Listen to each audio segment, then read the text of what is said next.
The Deputy Inspector of Government, Patricia Acham, has asked leaders in the Elgon sub-region to put in place deliberate efforts to fight against the vice of corruption in the district. Acham was on Tuesday speaking during a meeting with district leaders in the districts that make up Bugisu and Sebei sub-region at the Mbale district headquarters. The leaders were declaring their assets to the IGG. Acham said that leaders in the local government reach an extent of budgeting for corruption in their districts' budgets, putting the procurement departments and the District Service Commission on spot as the leading corrupt officials in the country. Ladies and gentlemen, we all have this responsibility to fight corruption.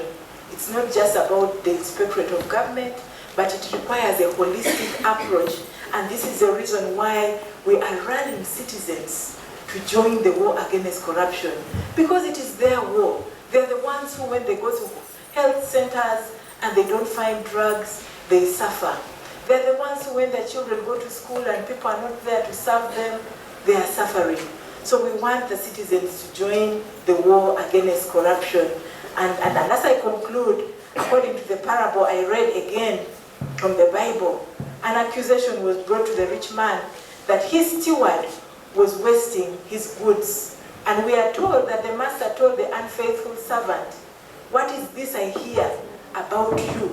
Give an account of your stewardship, for you can no longer be a steward."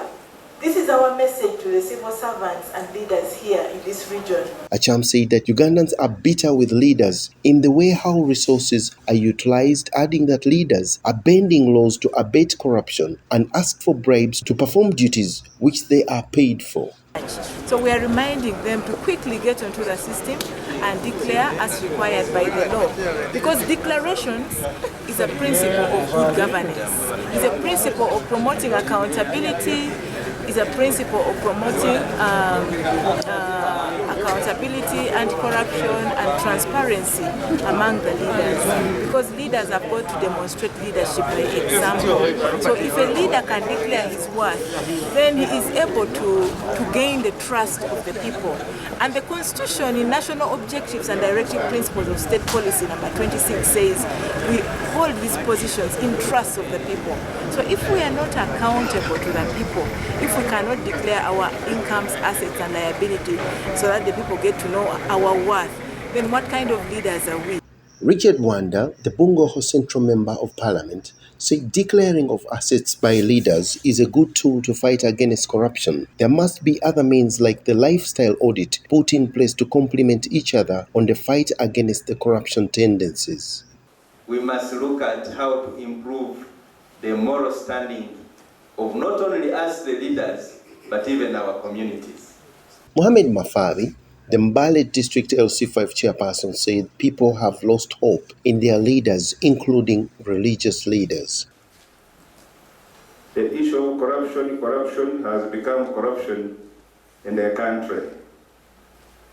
Let me say the whole world, and Uganda inclusive. But who is going to fight this corruption for us? It should be ourselves. Is corruption more with those with the haves or the have-nots? The haves are those who are rich, and the have-nots are those ones whom you know. That's the question that I want to ask. Ayub Chirinya and Chivumbi Michael for City Post TV.